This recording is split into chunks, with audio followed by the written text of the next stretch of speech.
राम राम शेतकरी मित्रांनो, हे आपलं एक प्लॉट आहे. गावामधील शेतकऱ्यांचे आहे, आपलं नाही आहे. मागच्या वर्षी या शेतामध्ये मक्का लागवड होती, तिथे SR कल्चर वापर झालेला होता. इतर शेतकऱ्यांपेक्षा उत्पन्न चांगलं आलेलं होतं.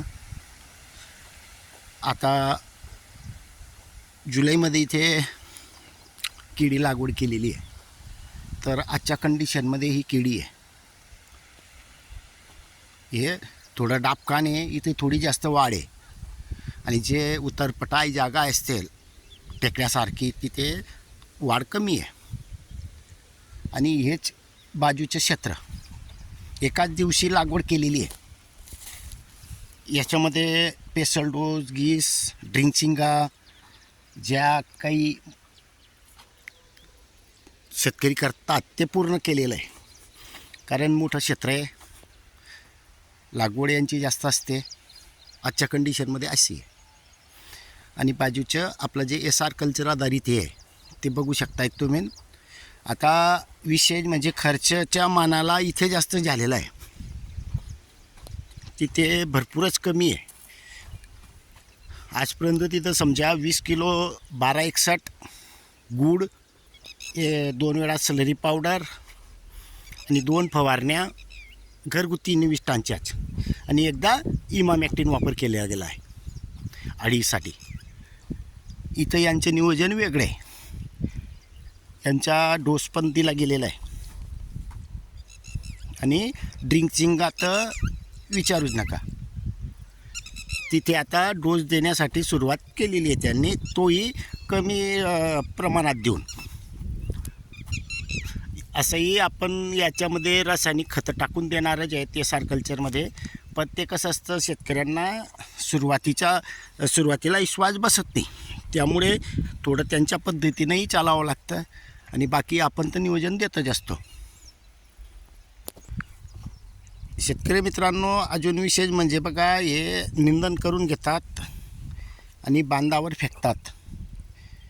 ह्या बांध कधी बघितलं तर याच्यामध्ये जे काही तणामध्ये आपल्या जमिनीतून अर्क घेतलेला असतो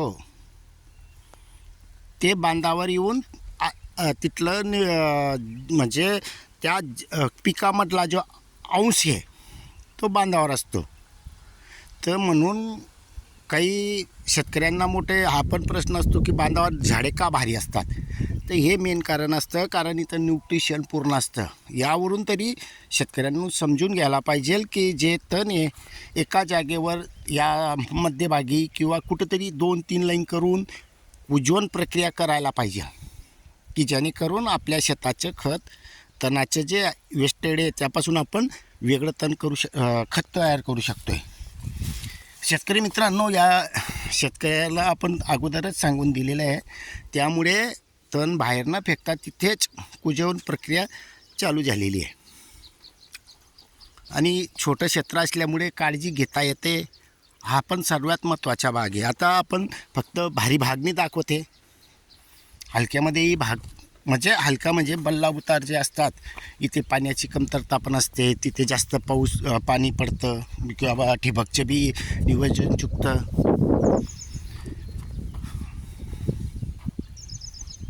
A to Z रोप आहे, 2 फक्त कंद रोपं खराब झाले होते, तेही आपण अगोदर सांगितलेलं आहे.